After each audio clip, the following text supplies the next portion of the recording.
ఆ 4 పాయింట్ల మీద మనం మూవ్మెంట్ చేస్తేనే మన హాస్టల్ అనేది రీఓపెన్ జరుగుతుందని నమ్ముతూ ఉన్నాను.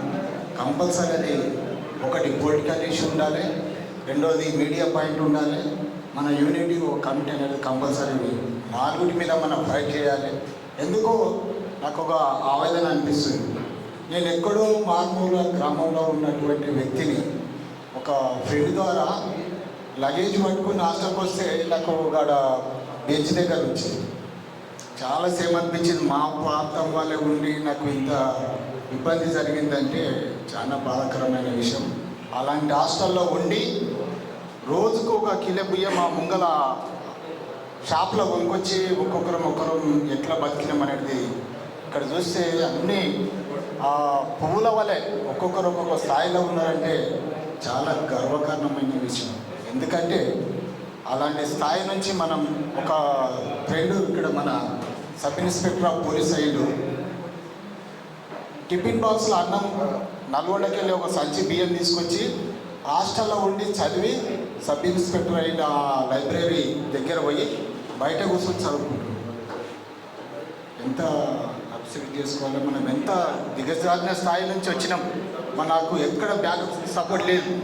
ఎవరు మనకి ఇట్లా చదువుకోవాలి, ఈ స్థాయిలో ఉండాలి, ఇట్లా వెళ్ళాలని ఎవరు చెప్పటం లేదు. అలాంటి పరిస్థితుల్లో మనం హాస్టల్కి వచ్చి ఒక మూర్తి అన్న కానీ, కిరణ్ కానీ, లింగస్వామి అన్న కానీ, మన బొమ్మెర సమ్మయ్య కానీ వీళ్ళందరూ డాక్టరేట్ చేసినంటే ఎంత అప్రిషియేట్, వాళ్ళకి సపోర్ట్లు కొట్టాలి. మన హాస్టల్ నుంచి ఉస్మానియా యూనివర్సిటీలో పోయి డాక్టరేట్ చదవడం అంటే మామూలు విషయం కాదు. అది అందరికీ మనందరం గౌరవించదగ్గ విషయం. కాబట్టి మీరు అందరూ ఏదో విధంగా నాకు తోచిన సాయం నేను చేస్తాను. తప్పకుండా మీరు అందరూ సహాయ సహకారాలు అందించినందుకు అన్నకు పెద్ద ఎత్తున నేను ధన్యవాదాలు తెలియజేస్తున్నా. అన్న మన ఫుడ్ ఏర్పాటు చేసిందంటే మామూలు విషయం కాదు. ఇక్కడ ఎంతోమంది సహకారం చేసిండు కానీ నేను ఏం సహకారం చేయలేదు.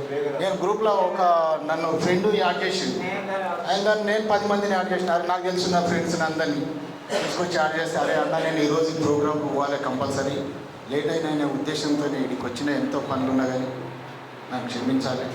మన తప్పుగా మాట్లాడడానికి ఉంటే పెద్దలు అన్నలు మీరు ఏది కార్యక్రమం ముందుకు తీసుకెళ్ళినా దాంట్లో నేను భాగమై ఉన్నా, మీకు సహాయ సహకారాలు అందిస్తాను.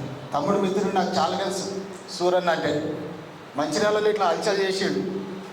ఈరోజు యూట్యూబ్ నుంచి మన లైవ్ కాస్ట్ చేయడానికి వచ్చిందంటే నేను అప్పుడు గుర్తుపట్టినారే సూరన్న చాలా విషయాల మీద ఇష్యూ చేసిండు అన్నాడు. నేను యూట్యూబ్లో చూస్తుంటే అప్పుడప్పుడు.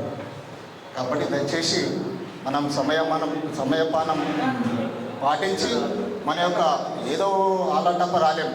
మన స్థాయి అంతా ఏజీ అయిపోయిన స్థాయిలో ఉన్నాం.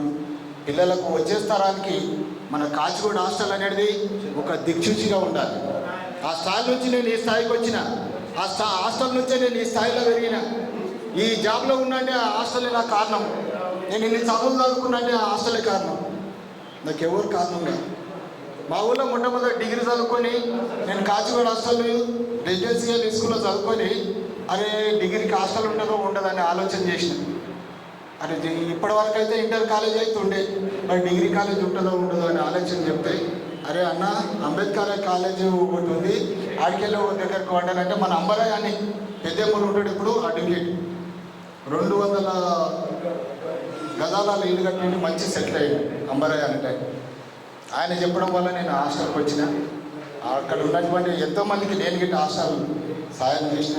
కాబట్టి నా వంతు సాయం మీకు అందరికీ తప్పకుండా అందిస్తానని కోరుకుంటూ సెలవు తీసుకున్నాను. కేసు ద్వారా హాస్టల్కి రావడం జరిగింది.